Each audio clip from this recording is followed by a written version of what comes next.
Olá, pessoal. Bom dia, boa tarde, boa noite para vocês aí que estão assistindo. Mais uma sessão do Jakarta e Live Brasil.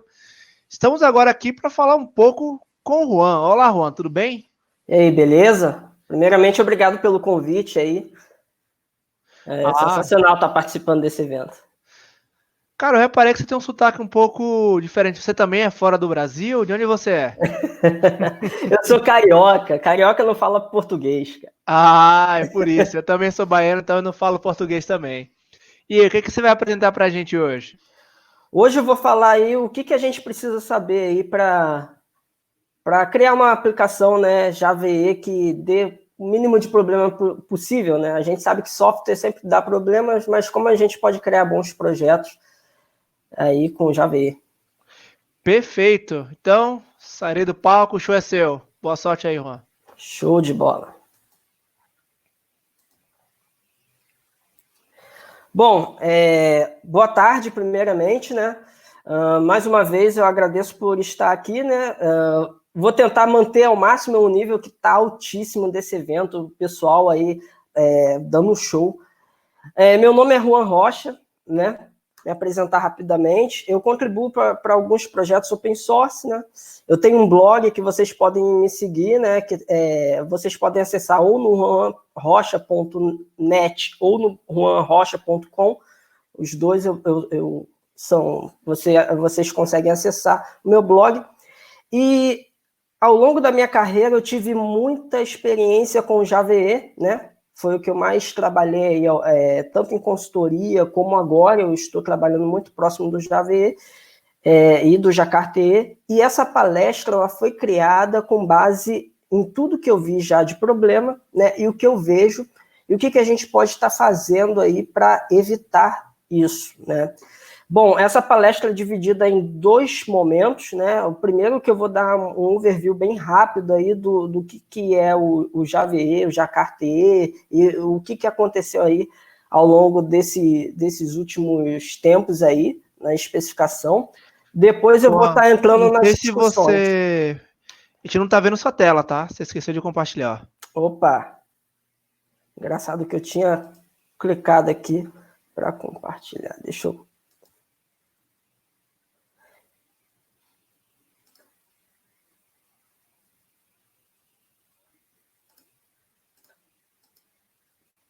Beleza? Voltar aqui. Perfeito. Então, voltando, né, ao raciocínio, eu vou estar falando aí, são duas partes da palestra, né? A primeira é que eu vou estar explicando aí mais ou menos como é o projeto, né? Como andou aí esses últimos tempos, e depois a gente vai para as discussões, as tretas aí, como vocês adoram, né? E essas tretas vão ajudar a gente a pensar como a gente pode criar melhores aplicações aí com o Java EE, né? Jakarta EE agora. Bom, antes de mais nada, né, eu vou dar uma introdução aí do que foi esse projeto Java EE, né? Rapidamente falando, ele é um projeto para o mundo corporativo, é um grupo de especificações, é um projeto guarda-chuva, onde o objetivo é criar soluções para problemas que corriqueiramente acontecem nesse mundo corporativo. Então, como um exemplo clássico que a gente pode pegar é a integração de uma aplicação com banco de dados. Toda aplicação que é corporativa, eu particularmente nunca trabalhei em uma que não precisasse se conectar ao banco de dados, né? Eu sei que existe, né, por exemplo, aplicações que só executam funções de cálculo, mas, no geral, é um problema comum do mundo business, né? Então, criou-se uma especificação para isso chamada JPA, que cria uma solução padronizada para esse problema, e assim algumas empresas podem pegar essa especificação e criar uma implementação, né? Isso é muito legal, porque tanto do ponto de vista técnico, como do ponto de vista de marketing mesmo, porque isso atrai as empresas, né, grandes empresas, para contribuir, para criarem aí implementações em cima desses grupos de especificações. E como que o JVE ele funciona, né? Basicamente, ele tem 4 elementos, né? Onde o primeiro a gente pode pegar, que são as APIs, né? Que estão no pacote JavaX ou Javax, né? E esse conjunto de APIs geralmente é um conjunto de interfaces, né? E classes abstratas, geralmente, né? A gente tem a documentação, né? Que é basicamente um PDF mesmo, né? Onde tem tudo que a especificação ela precisa prover, toda a explicação de como é o funcionamento dela, e todos que implementarem essa especificação, ela precisa seguir essa documentação. Ela tem uma implementação de referência, né? Como o nome já diz, ela serve de referência para novas empresas que quiserem entrar nesse grupo de especificação e criar suas implementações, né? E existem as TCKs que elas garantem que uma implementação ela está de acordo com a documentação, com a especificação. Ela realmente implementa tudo aquilo que é esperado de uma implementação dessa especificação. Então, como um exemplo, a gente pode pegar o JPA, que é a especificação para ORM, né, para se comunicar com um banco de dados, e a gente tem uma implementação chamada, por exemplo, Hibernate, que implementa tudo que tem descrito nessa especificação JPA e tem algumas features a mais, mas o ponto é que ela passa na TCK e ela garante aí uma compatibilidade entre os fornecedores. E esse é o grande benefício, né? Que quando você trabalha com especificações, você tem essa compatibilidade entre os fornecedores e a sua aplicação, ela consegue alternar entre implementações se você precisar, né? E aí a gente tem o Jacquard-TE, né? O Jacquard-TE, ele está dando continuidade a essa história incrível, né? Que o JVE criou aí.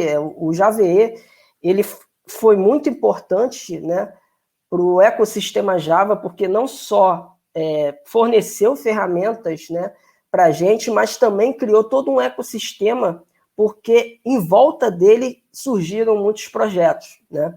Em volta dele, então a gente pode pegar, por exemplo, o Delta Spike, que é uma extensão aí do CGI, que cresceu em volta dele, o próprio Spring, né, que se utiliza de muitas implementações, né, desse grupo de especificações. Então, ele permitiu aí essa criação desse ecossistema em volta desse projeto, e o Jacquard-TE ele está dando continuidade a essa história, né?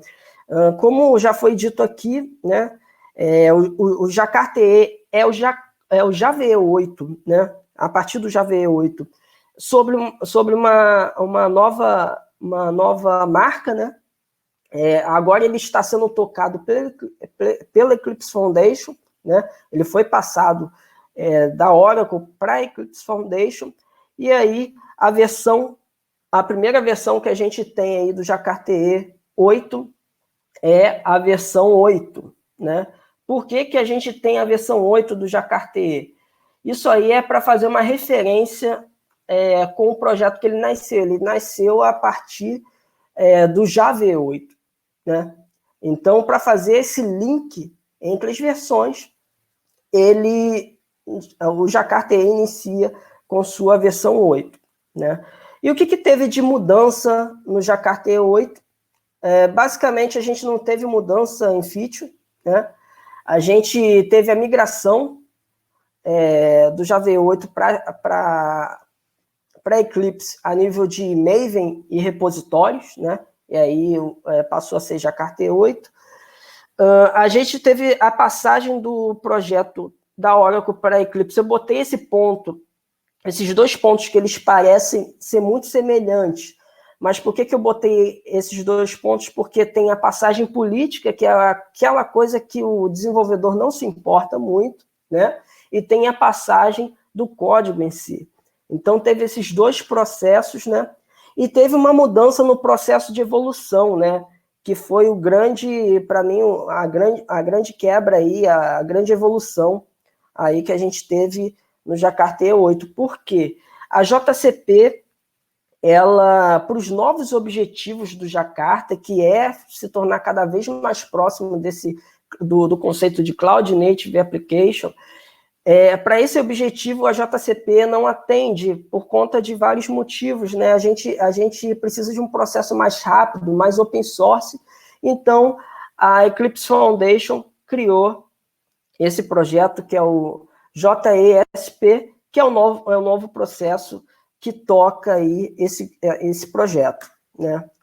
E, rapidamente, falando sobre a JESP, ele é uma espécie de fork, vamos definir dessa forma, né? Do EFSP, que é uma especificação da Eclipse, né? Já utilizado em muitos projetos, só que o JVE ele precisa de algumas coisas a mais, né? Ele tem umas necessidades peculiares do projeto, então foi criado esse novo processo, que é o JESP, a partir do EFSP, né? Então, ele é focado na experimentação. Antigamente existia muita discussão referente a JSP, e agora a gente tem a experimentação vindo como foco, né? Onde os projetos são criados, as features são criadas, as especificações são criadas e são postas para teste, né? E aí isso promove uma entrega mais rápida, né? Porque, de acordo com o feedback aí da comunidade, das empresas, as features vão sendo aprovadas ou não, né? E ele é focado no Code First, né? Primeiro vem os códigos, são postos para experimentação, e aí, de acordo com o feedback, ela é aprovada ou não. Então, esse foi basicamente a mudança que a gente teve da migração do JVE 8 para o Jakarta E8. E aí a gente está vindo aí o Jakarta E9, né? Que basicamente a mudança vai ser a mudança no namespace, que vai deixar de ser JavaX ou Javax, e vai passar a ser o Jakarta, né? Onde vai ser feito num processo chamado Big Bang, ou seja, todo o grupo de especificação ele vai ser migrado para essa nova nomenclatura de pacote, e com isso a gente vai ter aí uma quebra da retrocompatibilidade, né? Ou seja, a gente vai ter que fazer a migração dos nossos projetos se a gente quiser utilizar o JVE 9. O bom é que a comunidade já está criando aí alguns tools para auxiliar a gente nessa jornada aí de fazer essa migração, né? Então, acredito que aí não vai ser tão sofrível assim. Óbvio que isso vai depender muito do tamanho da aplicação, do tamanho do projeto que você tem, né? Mas uma outra mudança também, né, que eu acho importante citar, que é a interoperabilidade do EJB, ou seja, o EJB remoto, né, que ele vem como opcional agora. Isso é importante porque novos fornecedores que quiserem entrar nesse grupo de especificação não vão precisar implementar o EJB remoto. E isso é muito bom porque o EJB remoto, para a atualidade, eu não vejo muito ele tendo muita serventia para os novos cenários de agora, né? Então, isso aí foi um grande salto e uma grande evolução, né? E aí, nas próximas versões, né, que a gente vai ter realmente mudanças relacionadas a features, a novas especificações, mudanças que a gente, desenvolvedor, quer ver, né? Que são novas features vindo para o Jakarta. E aí vai ser a partir da 10 aí que a gente vai ter provavelmente o Jakarta NoSQL vindo aí na versão 10, acredito eu, né? A descontinuação do EJB, o que significa essa descontinuação? Significa que a gente vai perder as features legais que o EJB tem, né? Não significa isso. significa que essas funcionalidades elas vão ser pegas e vão ser delegadas para especificações que fazem mais sentido. Então, vamos pegar um exemplo do MDB. MDB é uma funcionalidade muito legal do EJB, mas ele poderia fazer parte, por exemplo, da especificação de JMS, né? Então, essas especificações, essas features que são interessantes do EJB, elas vão passar a fazer parte aí ao longo do tempo. A gente não sabe ainda em qual versão, em quantas versões essas mudanças, que eu acredito que essas mudanças vão acontecer em diversas versões, né? Não vai acontecer tudo de uma vez só, né? Mas eu vejo isso como um grande benefício, né? Eu sou particularmente, eu gosto muito das funcionalidades do EJB, mas eu acho que essa mudança faz total sentido, né? A gente tem a criação de novos perfis aí, além do Web Profile e do Full Profile, né? Atualmente a gente tem o Web Profile e o Full Profile como perfis aí do Jacquard-TE, e a gente provavelmente vai ter uma, por exemplo, para microserviços, né? Focada aí para as necessidades de microserviços. Então, a gente aí provavelmente vai ver, com a criação desse novo profile, uma aproximação muito grande desse conceito aí, desse projeto para o conceito de Cloud Native Application, né?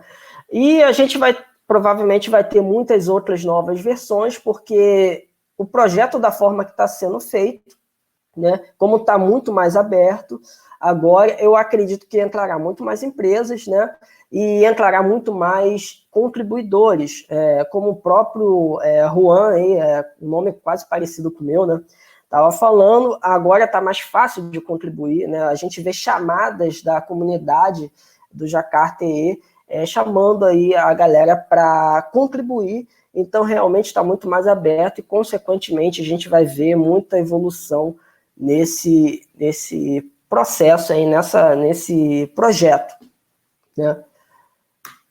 E aí a gente finalmente entra nas tretas, né? E eu vou trazer logo uma bem pesada, Spring versus Jacquard-TE, né? A gente tem muitas discussões, né? A gente vê muita discussão aí na comunidade. Muita gente já me perguntou, poxa, Juan, o que você acha melhor, Jacquard-TE ou Spring? Já teve gente me argumentando, eu escolho sempre o Jacquard-TE porque ele é mais performático. E já teve o mesmo argumento também para o Spring. Eu escolho o Spring porque ele é mais performático. O Spring eu escrevo muito menos código, né? Mas a questão se a gente for olhar, por exemplo, para performance, será que a escolha entre esses dois projetos realmente dá alguma diferença na questão da performance?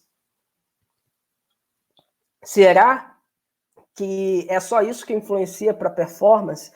A realidade é que o Jacquard-TE e o Spring, eles são dois projetos muito robustos, muito antigos e largamente utilizados. Então, provavelmente, para a sua aplicação corporativa, para os problemas que a gente tem no mundo corporativo, esses dois projetos são perfeitamente capazes de entregar a performance que você precisa, né? Lembrando que você não vai mandar uma nave, um foguete para a Lua, você vai fazer uma aplicação corporativa, mesmo sendo, por exemplo, um broker, né, um banco, a performance que você precisa, esses projetos, ele provavelmente é capaz de dar.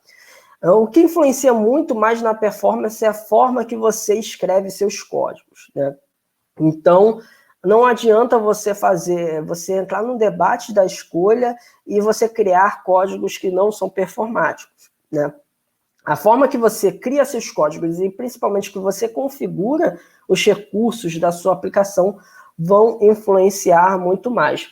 Porém, para responder essa questão, vou trazer uma questão muito mais genérica, né? Que é implementação versus especificação. E o que isso quer dizer? O que eu quero dizer com esse slide, né? Eu chamo de especificação é você criar uma aplicação, por exemplo, que usa o JPA, você focar só no JPA sem utilizar uma feature da implementação, por exemplo, uma feature só do Hibernate. E a implementação, eu estou focando já na implementação em si, então, por exemplo, eu usaria a feature do Hibernate. Quando que a gente escolhe utilizar uma feature da implementação e quando a gente tem que ficar, nos ater somente à especificação, né? Isso ajuda muito a gente a responder a pergunta do outro slide, né? Escolher entre o Spring ou o Jacquard-TE. Juan, mas o Spring é uma implementação do Jacquard-TE, né?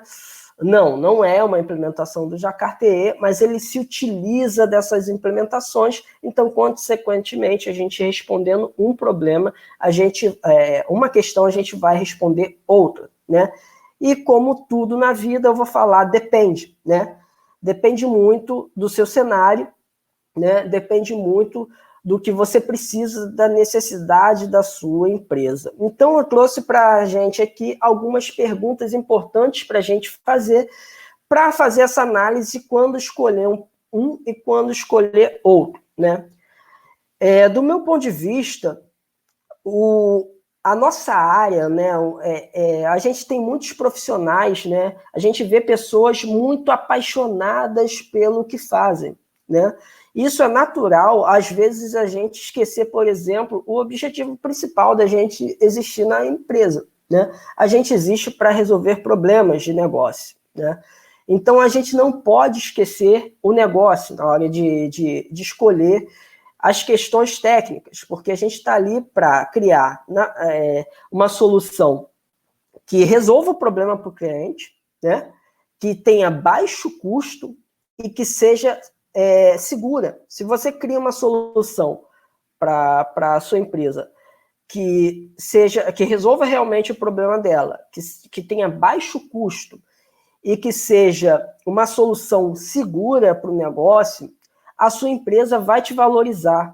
Independente, por exemplo, se você cria nomes bonitos para métodos, se você usa boas práticas, né? A gente fala muito de clean code, por exemplo, mas a realidade é que a empresa não vai te valorizar por isso. Os profissionais que trabalham à sua volta vão, né? Os seus amigos, o corpo técnico provavelmente vai olhar isso, vai te valorizar por isso, mas a empresa não vai te valorizar só por isso, né? Então, é importante a gente ver as questões do negócio. Juan, você está dizendo, então, que eu não devo estudar Clean Code. Não é isso, né? A gente tem que estudar Clean Code também, mas a gente tem que ter uma harmonia entre o negócio e o técnico, né? E aí entram essas questões, né? Qual a importância das funcionalidades da implementação para o sucesso do projeto? Quando eu uso essa palavra implementação, eu estou me referindo à implementação de uma especificação. Então, por exemplo, vamos pegar o Hibernate, né, que eu estou usando muito como exemplo. Qual é a importância por exemplo, de eu usar um cache de segundo nível do Hibernate? O que isso vai me trazer de benefício utilizar o do Hibernate e não utilizar aí o recurso provido pelo JPA? O que isso vai me trazer realmente de ganho de sucesso para o projeto? Juan, essa feature aqui, ó, do Spring, por exemplo, isso aqui, sem isso aqui, meu projeto não vai para frente, porque eu preciso tirar, é muito rápido programar, desenvolver na mão isso aqui, ou utilizando o JPA, a especificação, vai me trazer muito mais tempo e vai comprometer meu projeto. Já é uma outra coisa a pensar, né? Então, a gente tem que pensar nessa pergunta dessa forma, né? Quais os impactos de um autoacoplamento com o fornecedor, né? Lembrando que quando a gente escolhe utilizar as implementações direto de um vendor, a gente está acoplando esse projeto direto nesse fornecedor. Então, para a sua empresa, é interessante acoplar qual é o negócio da sua empresa, né? Qual a importância do negócio da sua empresa? É aceitável você acoplar o teu projeto com o fornecedor?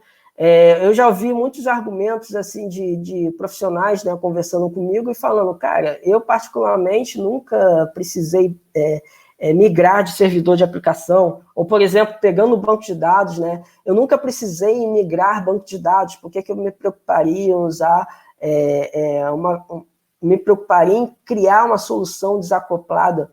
Mas a realidade é que o impacto de uma solução desacoplada não é só quando você efetivamente faz a migração. Às vezes você trouxe um benefício para a sua empresa que você nem viu, não chegou à sua visibilidade. Por exemplo, a sua empresa conseguiu negociar melhores contratos por conta disso, por conta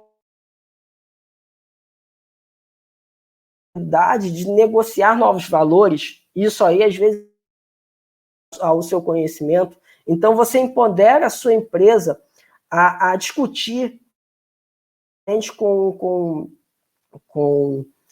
o fornecedor sem estar refém desses fornecedores, né? E uma pergunta muito importante é qual a criticidade do negócio? Eu sou um governo, né? Eu sou uma empresa financeira, né? Ou qual é o meu negócio, né? Se eu sou uma financeira, faz sentido eu acoplar num fornecedor? Qual é o risco disso para o meu negócio? Lembrando que quando você acopla, você está adicionando um risco ao negócio, né? Então, vale a pena esse risco, né? Qual o know-how da minha equipe?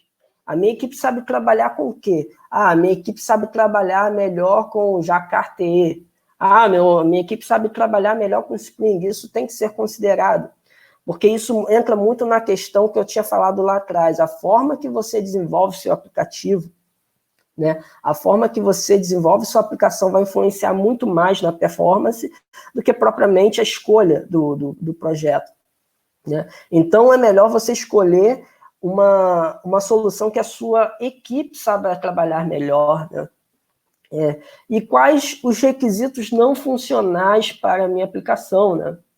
Às vezes tem um requisito funcional que já acaba com a discussão, já risca um desses dois já direto.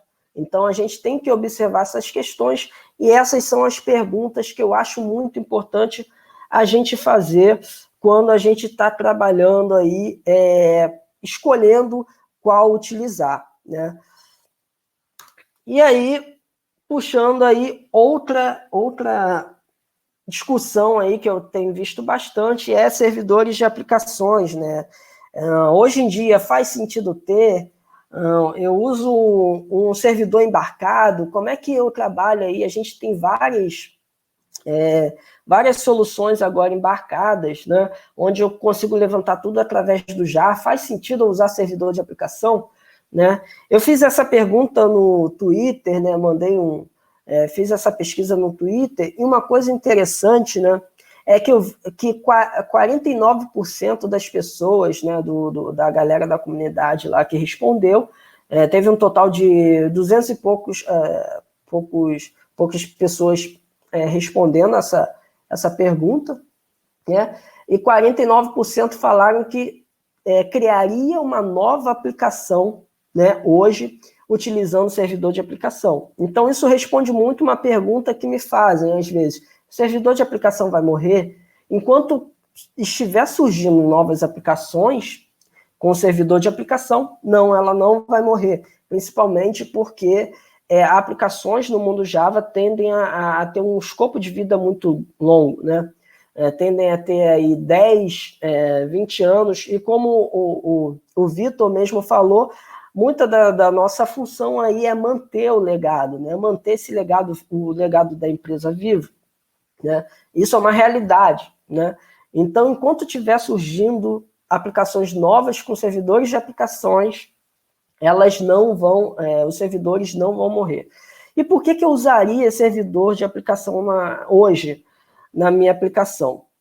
A resposta tem diversos porquês, né? Tem diversas vantagens em você utilizar o servidor de aplicação, mas uma das vantagens que eu vou começar citando é que você empodera toda a sua equipe a trabalhar em cima de problemas que acontecem, por exemplo, de performance na tua aplicação, né? Para fazer troubleshooting na tua aplicação ou para fazer tuning da sua aplicação. A realidade é que a nossa aplicação, né, a jornada de uma aplicação, quando ela é entregue para a produção, ele só está começando a jornada dela, né? Muitas das vezes a gente está muito focado na jornada do desenvolvimento da aplicação, né? Então, tem muita gente que fala assim, não, eu vou desenvolver num jar, né, num embarcado, dentro de um jar, porque simplesmente isso é muito mais fácil de entregar. Mas esquece que depois a aplicação vai ter toda uma jornada, né, para ser mantida, provavelmente, se o teu negócio, o negócio da sua empresa melhorar, tiver novas demandas, aumentar a demanda, você vai ter que fazer trabalho de tuning dessa aplicação. E quando você cria tudo isso embarcado, você cria uma dependência no desenvolvedor e você dificulta muito que outros profissionais, né, de diversas áreas, de infra, de banco, atuem junto no problema. E quando você tem um servidor de aplicação, você permite, por exemplo, que a gente faça um tuning das threads, por exemplo. É um problema que, sim, frequentemente acontece em aplicações que rodam aí por longo tempo, por 5 anos, por exemplo. Existem aplicações que já está há 5 anos no ar, né, provendo aquele tipo de serviço, né, e a demanda dele já mudou, já é outra, né? Então ele precisa fazer sim um tuning para um novo cenário dele. E isso permite que você faça sem recompilar a aplicação, sem precisar criar novos pacotes. Então tudo isso é possível com o servidor de aplicação. Por quê? Porque o servidor de aplicação ele gerencia os recursos para você. E isso é muito importante de a gente entender, né? Porque o JVE não é só um conjunto de APIs, né? A gente tem também essa plataforma que gerencia vários recursos como data sources, como threads, que é muito importante, né? A gente está ligado que ele gerencia isso para a gente. Transação, né? A gente tem aí, através do EJB, a gente tem a transação tanto gerenciada pelo container, né, que é o default aí do EJB. Quando eu falo container, é o container do JVE, né?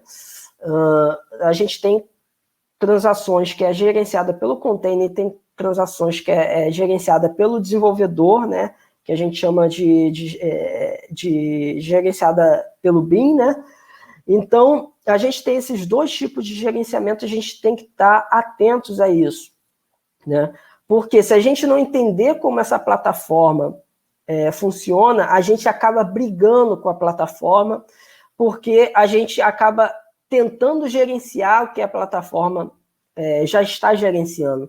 E esse é um fator de boa parte dos erros que eu já vi acontecendo no JVE. Então, por exemplo, né, que a gente tem clássico aí que eu já vi muito as threads, né? As threads, elas são gerenciadas pelo Jakarta-E e ele cria um pool de threads, né? O que isso significa? Que a sua thread vai ser usada, né? E quando você terminar de usar ela, ela volta para um pool para ser reutilizada.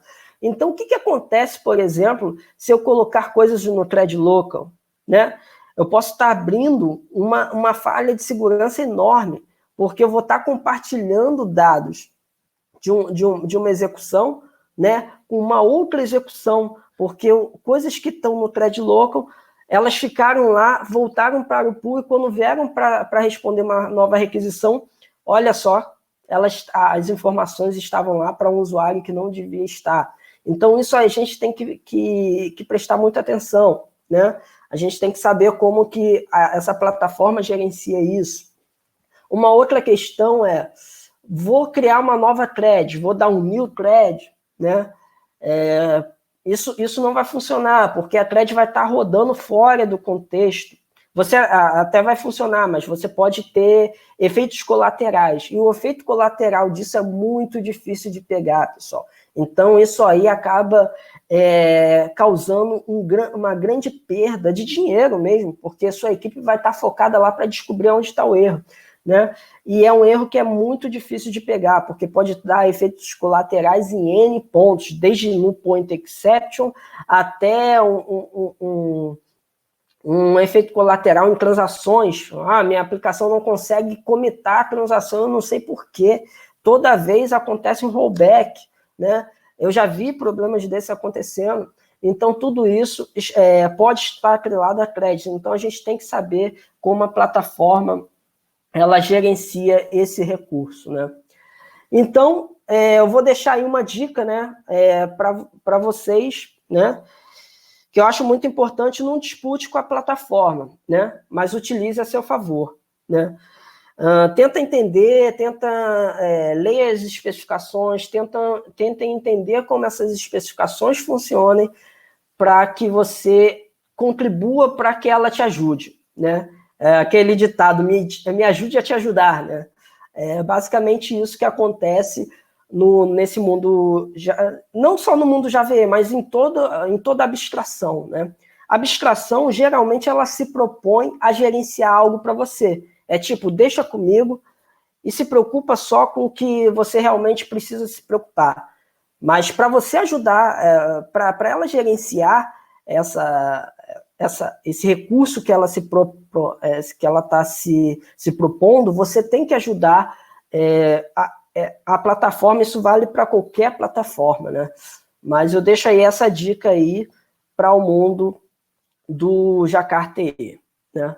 Então, eu vou fazer uma demonstração aí, na prática, do que significa esse desacoplamento, né, que a gente tanto falou aqui, como que a gente desenvolve uma aplicação totalmente, não totalmente desacoplada, né, usei esse termo, mas eu estou tentando mudar bastante, né, o uso desse termo, mas, na verdade, eu quero dizer baixo acoplamento, né, porque a gente nunca tem um real desacoplamento, né? Então, deixa eu ir para o código aqui rapidamente, né? E como que está funcionando essa aplicação? O que é essa aplicação? Ela é basicamente um cadastro de usuário, tá, pessoal? Que eu fiz simples, né? Onde eu tenho um endpoint, né? Que está expondo eu estou usando o JAX CRS, né, para expor um endpoint, né, onde eu vou ter basicamente um insert ou uma consulta via ID ou um listar todos. Então, estou com a aplicação aqui em pé, eu tenho aqui o Postman, né, a gente pode ver aqui que ele não está... Opa, deixa eu ver aqui se está em pé. Ele não está devolvendo nada aqui, né?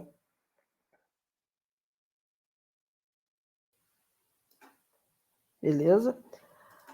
Então, essa aplicação, ela basicamente eu vou fazer um insert de uma informação aqui, onde eu vou dar um save, e eu vou chamar um EJB, né, um Business Object, que ele vai persistir a informação, né, no banco de dados, Postgre, que eu estou usando aqui, e ele vai lançar um evento, né?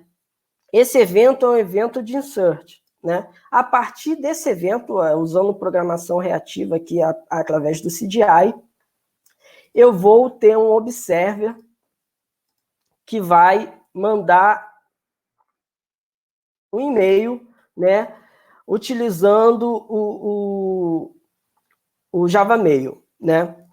Só para... Não é escopo da palestra aqui, mas eu gostaria de mostrar porque eu gosto muito, então eu sempre mostro, e não trabalho para eles, não ganho nada com isso, né? Mas eu gosto bastante. Eu tenho um Mail Trap, que é uma caixa de e-mail que é um mock de uma caixa de e-mail, onde eu consigo testar envios de e-mails, né? Então, basicamente, vai acontecer dessa forma, né? E aí, eu tenho aqui a consulta da lista, está vazia, eu vou incluir um usuário, né? Eu já tenho um usuário aqui para incluir, né? E aí, ele retornou aqui um 201, né? Para mim, ou seja, ele criou o objeto, né? E aí eu vou fazer a consulta que ele vai no Glassfish não. Eu vou fazer uma consulta e ele vai me retornar. Calma aí, rapidinho. Deixa eu ver o ID, porque o ID está errado.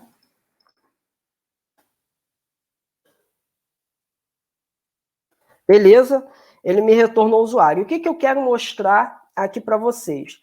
É que essa aplicação ela foi criada só usando os imports do JavaX. Ou seja, a minha aplicação ela está com baixo acoplamento com o fornecedor.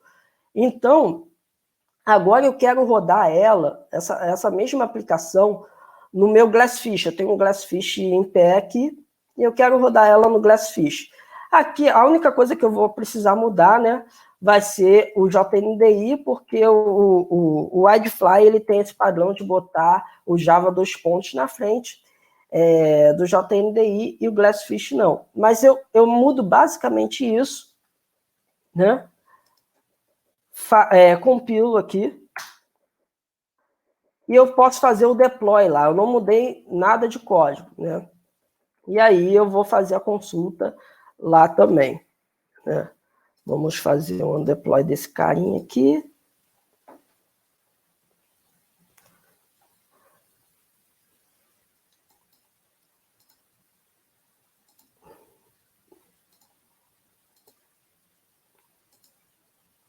Beleza.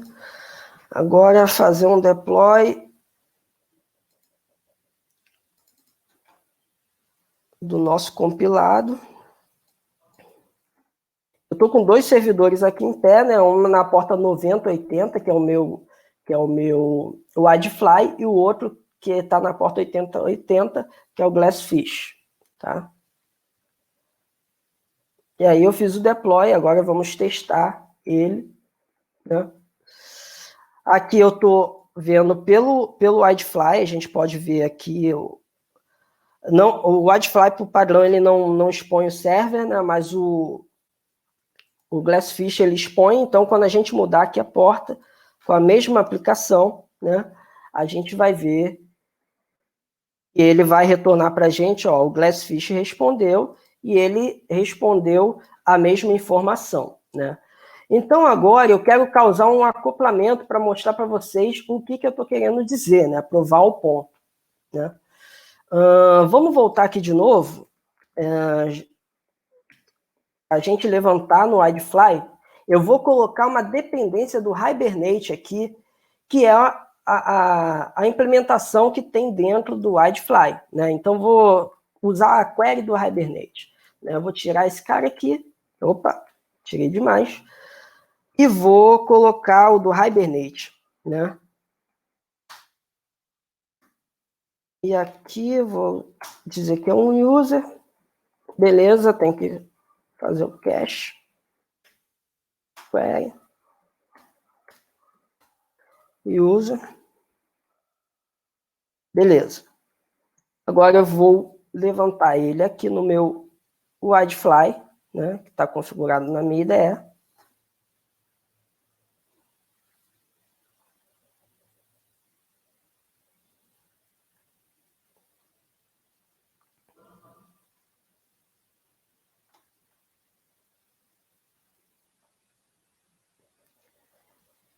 Beleza. Subiu, né? E aí eu vou fazer a mesma consulta, né? Opa, não. Eu tenho que fazer na porta 9080, que é onde o meu WideFly está. E ele retornou a informação corretinha. Está correto, porque ele é a implementação do WideFly. Agora vamos ver o que acontece se a gente chegar aqui, né? E importar essa mesma aplicação lá no Glassfish e tentar fazer a consulta, né? Vamos ver o que acontece.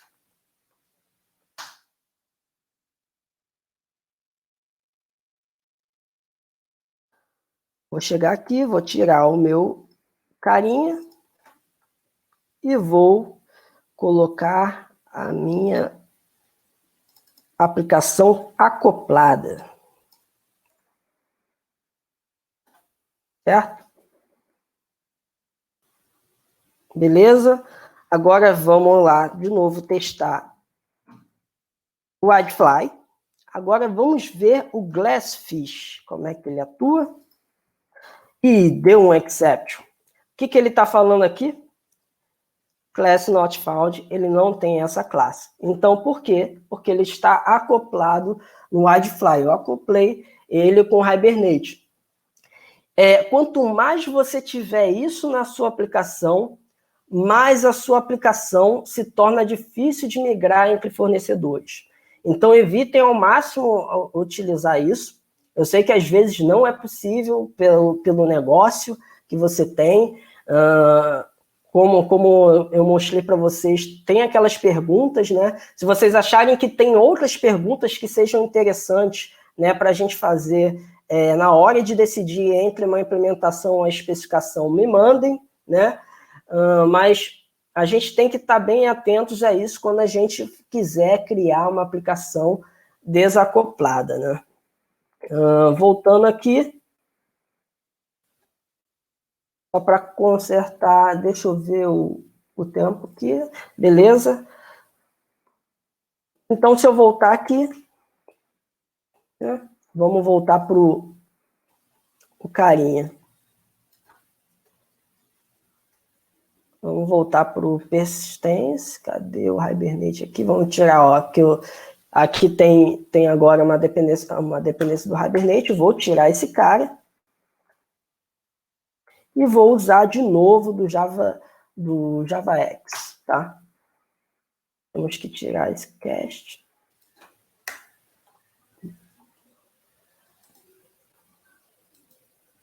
Beleza?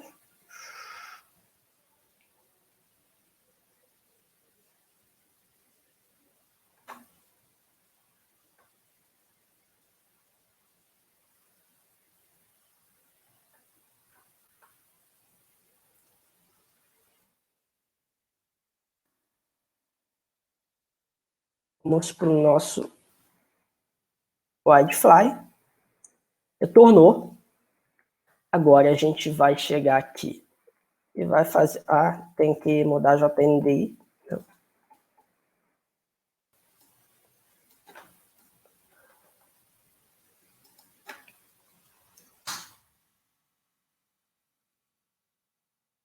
Vamos chegar aqui, dar um undeploy e agora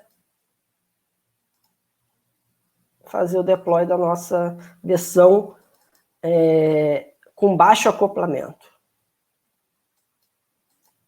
Opa!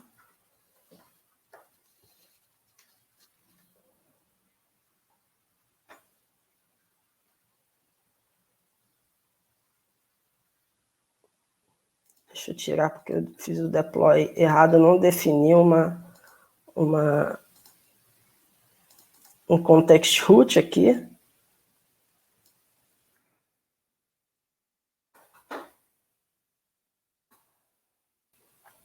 Beleza? E agora eu vou fazer aqui a consulta lá no nosso Glassfish e ele tem que voltar a funcionar. Então, perfeito, voltou a funcionar. É basicamente esse o ponto, né? Voltando aqui rapidinho para o slide, né? Só para eu mostrar aqui os últimos slides. Se vocês quiserem contribuir para o projeto, a gente tem uma lista aí de locais que vocês podem estar procurando. Eu vou estar disponibilizando esse slide para vocês, tá? Esse doc aí tem uma lista de contribuições aí para o Jakarta E10, né? Então vocês podem estar dando uma olhada, né? Se vocês quiserem saber mais, eu publico coisas lá no meu blog, né? Então sigam aí meu blog. Eu estou sempre publicando coisas ou de Jakarta ou de Microprofile. E esses são os meus contatos. Essa demo já está no meu GitHub, então vocês podem estar olhando aí como que ela tá, beleza? Juan, perguntas. O Glassfish usa Eclipse Link, né? Sim, exatamente, é o Eclipse Link. Exatamente. Essa foi fácil. Em uma aplicação tradicional monolítica, JVE, o controle transacional é via JTA. Uhum. É feito via EJB integrados com JPA, correto? Como se dará esse controle transacional no Jakarta E10? Então, a gente já tem uma maneira de tornar um BIM, né, um CDI BIM transacional. E isso vai ser provavelmente o utilizado, né? O funcionamento vai ser bem parecido, né, com a gente tendo aquelas opções lá de required, né, para a gente definir o escopo da transação, né? Então quem está acostumado aí com EJB não vai sentir muita diferença, né? E aí, mas provavelmente isso aí vai estar bem focado aí no CDI. Beleza. E quando se fala de microprofile, como é feito e o que é utilizado para tratamento de transações? O microprofile ainda não tem ainda uma especificação de transação. Tem até uma que, se eu não me engano, está no Sandbox, mas é para transação de longa duração, baseado no padrão Saga. Né? A gente não tem algo tipo two-phase commit igual a gente tem até porque a transação em microserviço é um pouco diferente, né? O two-phase commit não atende muito bem a esse cenário de microserviços. Maximiliano, não sei se eu entendi. JRCP. Ou JCP, que ele quis dizer? Será que é o JCP com J? Tipo, eu não sei. JRCP eu desconheço, mas de repente ele quis Desculpa, dizer... GRCP. Uma pergunta aqui, improvisada do Helder, né? Como funcionam as integrações de Apache Camel com Microprofile? Cara, eu não sei dizer ao certo, né? Assim, pelo que eu saiba, a gente não tem coisas do tipo, não, cara. Entendeu? Ah, agora entendi. Beleza, Maximilian. Ele fala do protobuffer, né? Que recursos, por exemplo, de HTTP2, como é que eu usaria isso com Microprofile, por exemplo? Sem problema, cara. Alguns recursos do HTTP2. Bom, serverlets tem alguns recursos, né? E o próprio Jakarta, o próprio JAX-RS também tem. Então, por exemplo, a gente tem o Server-Side Event, né, se não me engano, que é um pouco, a grosso modo dizendo, é um pouco similar ao WebSocket, né, que veio aí a partir do HTTP2, né. Então, a gente tem alguns recursos aí que estão sendo providos e provavelmente a gente vai ver mais recursos desse tipo sendo acrescentados nas especificações, principalmente no Serverlets e no JAX-RS. Tem uma pergunta aqui, mas só da integração, né? Como é que faz para integrar Microprofile com gRPC? Bom, a gente não tem uma especificação em torno disso, né? Acredito que mais para frente vai ter. Provavelmente isso, por enquanto, vai ficar muito a nível de vendor, né? Muito a nível de implementação.